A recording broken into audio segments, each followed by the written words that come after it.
Hello Bollywood fans, मेरे पास आपके लिए कुछ एक्साइटिंग शेयर करने के लिए है। आदित्य सरपोतदार की मुंजिया दिनेश विजान की बनाई हुई सिर्फ एक और फिल्म नहीं है। यह भारतीय लोक कथाओं के दिल में एक दिलचस्प सफर है। और हाँ, ये स्त्री, रूही और भेड़िया के बाद मैडॉक सुपरनैचुरल यूनिवर्स की चौथी फिल्म है। ट्रेलर को जबरदस्त रिस्पॉन्स मिला और बिल्कुल सही। कल्पना कीजिए, एक कहानी जो हमारी समृद्ध परंपराओं में गहरे से जुड़ी हो, लेकिन एक मॉडर्न ट्विस्ट के साथ। अब मेकर्स ने मुंजिया को लगभग 1600 स्क्रीन्स पर रिलीज किया है। हालांकि अभी बज अपने चरम पर नहीं है, एक मजबूत उम्मीद है कि positive word on off mouth अच्छी खासी ऑडियंस को खींच सकता है। और यहां मजेदार बात है, ओपनिंग डे कुछ कम स्पेक्टेक्युलर नहीं था। मैडॉक फिल्म्स ने अपने इंस्टाग्राम पर शेयर किया कि मुंजिया ने अपने पहले दिन 4.21 करोड़ कमाए। आपको एक अंदाजा देने के लिए, ये इसे एक्ट्रेस शर्वरी वाघ के करियर की सबसे बड़ी ओपनर बनाता है। तो क्या बात मुंजिया को अलग बनाती है? क्या ये इसके जादुई कहानी है, बेहतरीन परफॉर्मेंसेस या लोक कथाओं और सस्पेंस का सहज मिश्रण? ये सब और भी बहुत कुछ है। ट्यून रहिए, अपने टिकट्स लीजिए और मुंजिया की रहस्यमयी दुनिया में गोता लगाइए। ये सिर्फ एक फिल्म नहीं है, ये एक ऐसा अनुभव है जो बॉलीवुड में लोक कथाओं की शैली को फिर से परिभाषित करने के लिए तैयार है।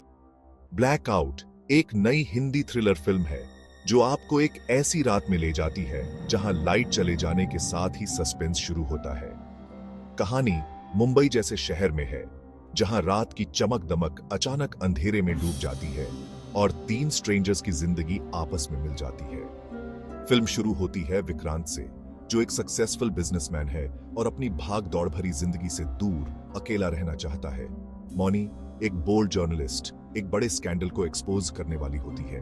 सुनील एक टैक्सी ड्राइवर, अपनी रोजी रोटी के लिए स्ट्रगलिंग कर रहा है और उसे उम्मीद है कि आज रात उसे अच्छी कमाई होगी। फिर आता है वो पल जब सब कुछ बदल जाता है।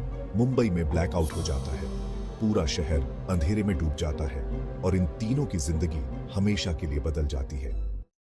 लाइट चले जाने के बाद विक्रांत खुद को एक ऐसी मुसीबत में फंसा हुआ पाता है जिसके बारे में उसने सोचा भी नहीं था। शहर की चमक दमक के पीछे छिपे अंधेरे और खतरे अब उसके सामने आने लगते हैं। मौनी अपने स्कैंडल का सच जानने के लिए ब्लैकआउट का फायदा उठाने की कोशिश करती है, लेकिन खुद एक डेंजरस प्लान में फंस जाती है। सुनील, जो पहले से ही अपनी परेशानियों में घिरा हुआ था, अब खुद को ऐसी जगह पाता है जहां उसे अपनी जान बचाने के लिए भागना पड़ता है। तीनों की कहानियां एक दूसरे से जुड़ती जाती हैं और सस्पेंस और बढ़ता जाता है। फिल्म का डायरेक्शन बहुत अच्छा है और हर किरदार को बहुत अच्छे से दिखाया गया है। ब्लैकआउट के दौरान शहर का माहौल, अंधेरी गलियां और लोगों का डर, सब कुछ बहुत बारीकी से दिखाया गया है। जैसे जैसे रात आगे बढ़ती है, वैसे वैसे कई राज खुलते जाते हैं। फिल्म में ऐसे ट्विस्ट और टर्न्स हैं जो आपको अपनी सीट से बांधे रखेंगे। विक्रांत का पास्ट का एक राज, मौनी का जिद्दीपन और सुनील की मजबूरी, सब कुछ कहानी को एक नया मोड़ देते हैं। क्या ये तीनों ब्लैकआउट से बच पाएंगे? क्या उन्हें अपने सवालों के जवाब मिलेंगे? फिल्म का क्लाइमैक्स आपको हैरान कर देगा। ब्लैकआउट एक जबरदस्त थ्रिलर फिल्म है जो आपको शुरू से अंत तक बांधे रखेगी। फिल्म की कहानी इंटरेस्टिंग है, किरदार दमदार हैं और डायरेक्शन काबिले तारीफ है। हालांकि कुछ जगहों पर कहानी थोड़ी स्लो हो जाती है और कुछ सवालों के जवाब नहीं मिलते हैं। फिल्म का म्यूजिक और बैकग्राउंड स्कोर कहानी को और भी दमदार बनाते हैं। कुल मिलाकर ब्लैकआउट एक अच्छी थ्रिलर फिल्म है जो आपको सोचने पर मजबूर कर देगी। ब्लैकआउट हमें याद दिलाती है कि मुश्किल समय में हमारी असली परीक्षा होती है। यह फिल्म उन लोगों के लिए परफेक्ट है जो सस्पेंस और थ्रिलर पसंद करते हैं। फिल्म का अंत आपको एक अधूरे एहसास के साथ छोड़ देगा, जैसे कि कहानी अभी खत्म नहीं हुई है।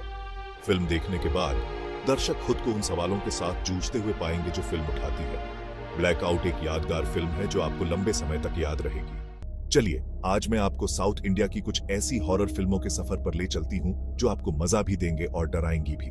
माया, नयनतारा और आरी अर्जुन स्टारर, ये फिल्म आपको मयावनम नाम के एक रहस्यमयी गांव में ले जाएगी। इसकी खौफनाक कहानी और सस्पेंस आपको अपनी सीट से बांधे रखेगा। अगली फिल्म है पिसासु। यह फिल्म सिद्धार्थ की डरावनी कहानी बताती है, जो एक एक्सीडेंट के बाद एक लड़की को बचाने की कोशिश करता है लेकिन नाकाम रहता है। ट्विस्ट क्या है? उसकी आत्मा उसे परेशान करने लगती है। अलौकिक दुनिया का यह सफर आपको भुलाए नहीं भूलेगा। अब बात करते हैं अव्वल की, जिसे हिंदी में अ द हाउस नेक्स्ट डोर के नाम से भी रिलीज किया गया था। ये कहानी एक शादीशुदा जोड़े की जिंदगी में आए उथल पुथल की है, जब एक माँ और बेटी उनके पड़ोस में रहने आते हैं। रोशनी वैली के खूबसूरत नजारों के साथ ये फिल्म खूबसूरती और डर का एक बेहतरीन मिश्रण पेश करती है।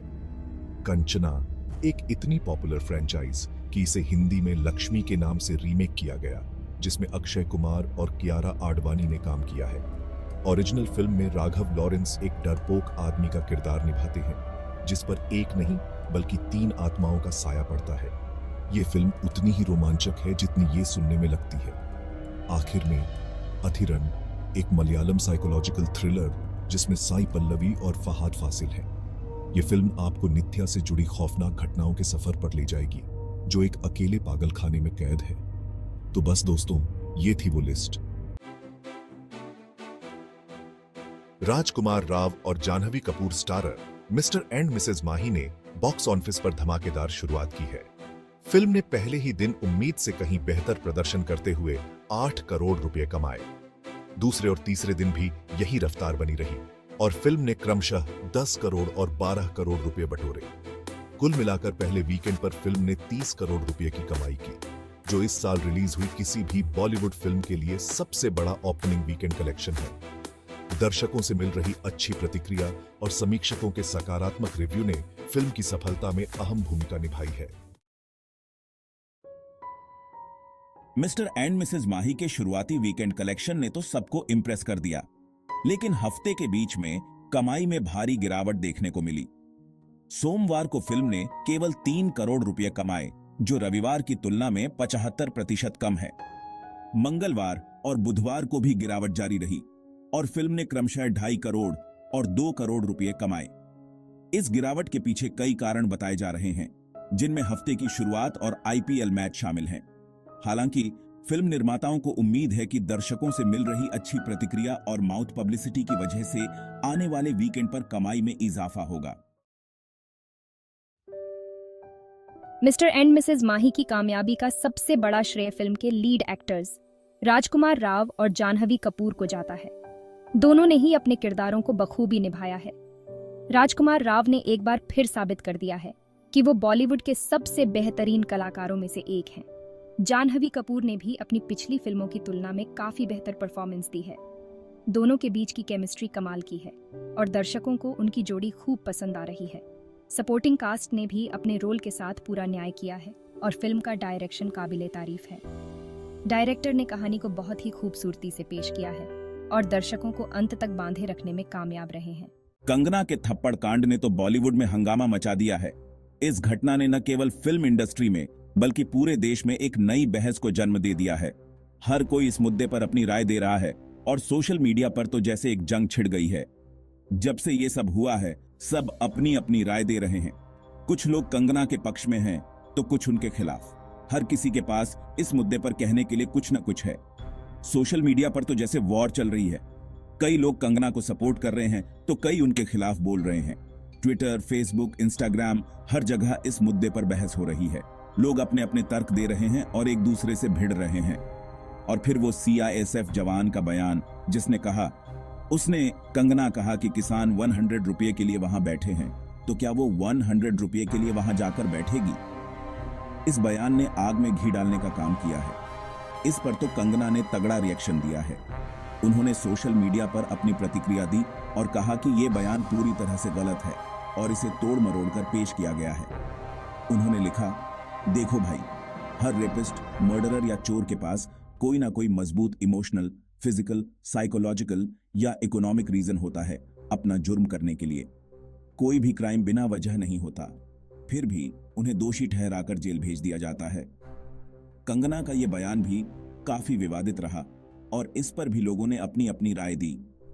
उनकी बातों से साफ है कि वो कितनी हर्ट हुई हैं इस बात से।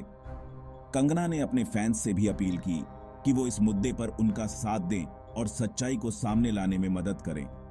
इस मुद्दे पर बॉलीवुड के कुछ सेलेब्स ने CISF जवान का साथ दिया है। उन्होंने कहा कि जवान ने जो कहा वो सही है और कंगना को अपने शब्दों का ध्यान रखना चाहिए। लेकिन कई दूसरे कंगना के साथ खड़े हो गए हैं। उन्होंने कहा कि कंगना ने जो कहा वो सही है और उन्हें अपनी बात कहने का पूरा हक है। ये पूरा मामला न सिर्फ बॉलीवुड बल्कि पूरे देश को दो हिस्सों में बांटता दिख रहा है। लोग इस मुद्दे पर बंट गए हैं और हर कोई अपनी अपनी राय दे रहा है।